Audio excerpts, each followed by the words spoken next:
Hello and welcome to my review of Lyrior Uthralle, the Warden of Ymetrica for Lumineth Realm-Lords for Warhammer, the Age of Sigmar. Now Lyrior will cost you £37.50 and consists of 42 plastic components. It's a dual build kit, so you can either build Lyrior or you can assemble the kit as a Ymetrica Lord Regent. The differences between them is, of course, Lyrior is a named character, one of the characters for Ymetrica kind of faction. They're both stunning models. I'll put up a photo of the Ymetrica Lord Regent. You know, the tails are very similar on the creatures. The Ymetrica Lord Regent looks more like a bull, I guess, with the horns, and the Lord Regent has this like sword and completely different head dress and shield and things compared to Lyrior, whereas Lyrior, you know, the back foot of the beast has this big scenic kind of pillar thing, which the Ymetrica Lord Regent does not have. I probably will pick up a Lord Regent at some point, because there are enough differences in the models to warrant that. The format of this review is a little bit different than usual, so we'll have a look at Lyrior up close and look at all the detail and things. I can't really show you the spare parts that would have built the Ymetrica Lord Regent, because I've probably bundled them away in a bag because it's such a long time since I unboxed Lyrior. When I type in Lyrior Uthralle unboxing, I get my own video from 3 years ago, so it's April 2021. So yeah, this is a 3 years in the making review, I guess, but hey, better late than never. At least it's on the channel, at least it's catalogued and things. So we'll have a look at this. So that's where the spare parts are. I will go through some size comparisons with other Lumineth models though, and the usual sort of Space Marines that I compare Age of Sigmar models to, and I hope that helps. Then I will be going through the rules at the end using this book. I think this is the 3rd edition. Very nice. I think I bought this separate. I think I bought this separately as a special edition. Whereas the previous edition, I of course got bundled in with the, you know, the army box set when they were first released. So let's have a look at Lyrior up close. Lovely miniature, lots of detail. Hopefully I will get round to painting all the Lumineth. I made a bit of a start on them with this sort of bone colour. Very, very nice. I do like that. But yeah, lovely mini, a lot of presence, really sets the scene.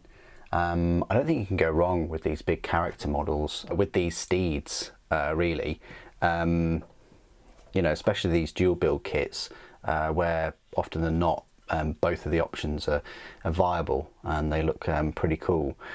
Some of the Lumineth look a bit odd, bit off, but not for the main sort of character on steed. Very, very nice, quite straightforward to put together from what I can remember, at least. I must have built him all those years ago, but yeah, very, very nice. You can see the lance there, the shield.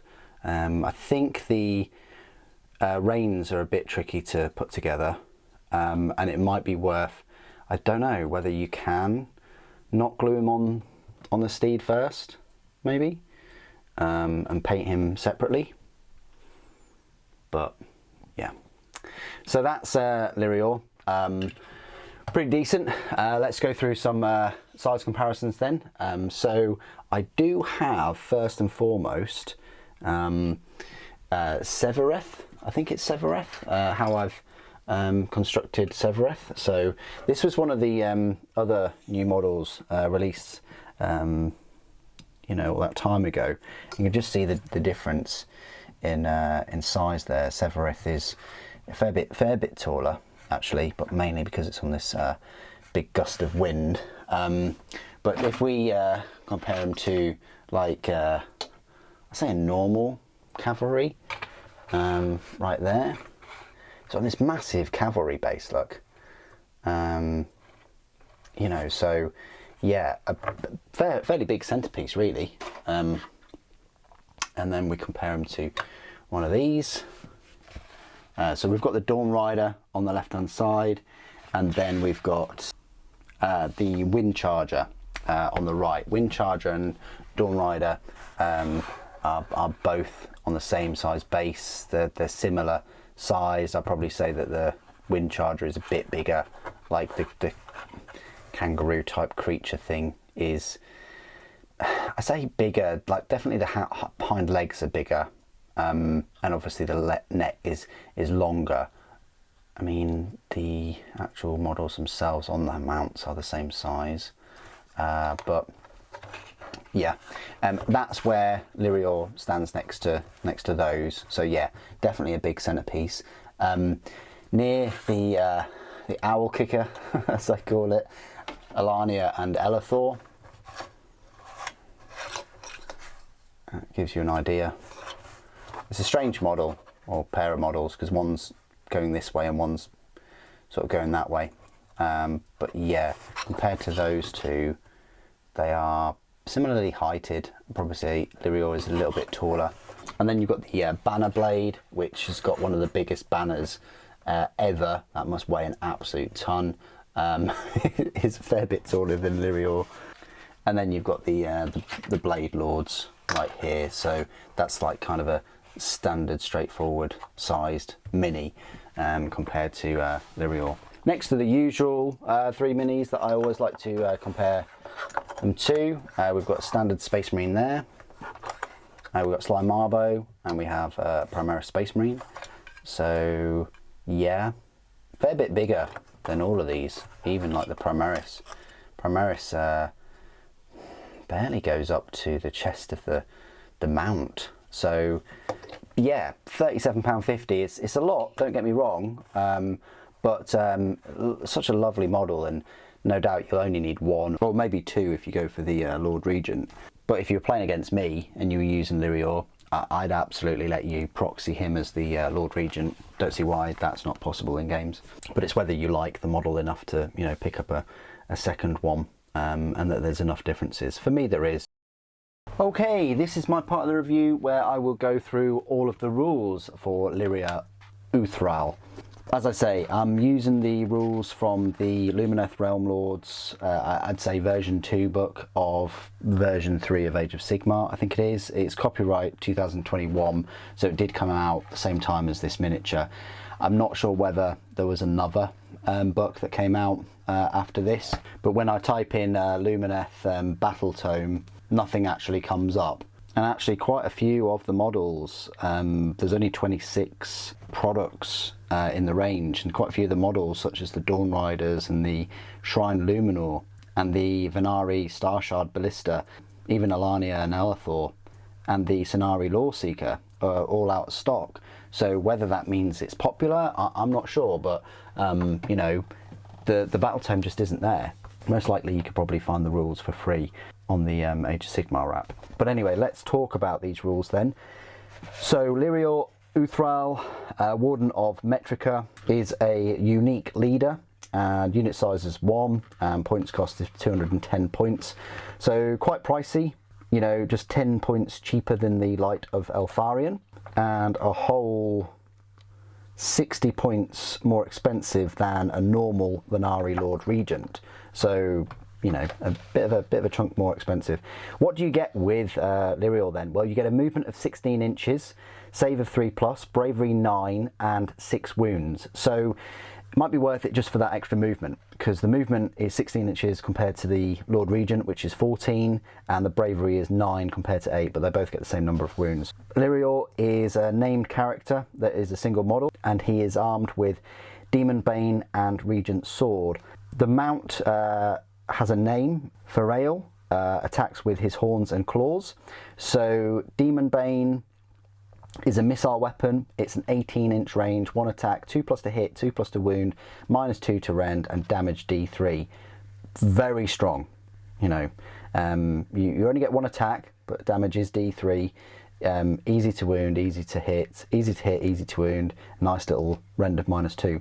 The melee weapons, Demon Bane is also a melee weapon.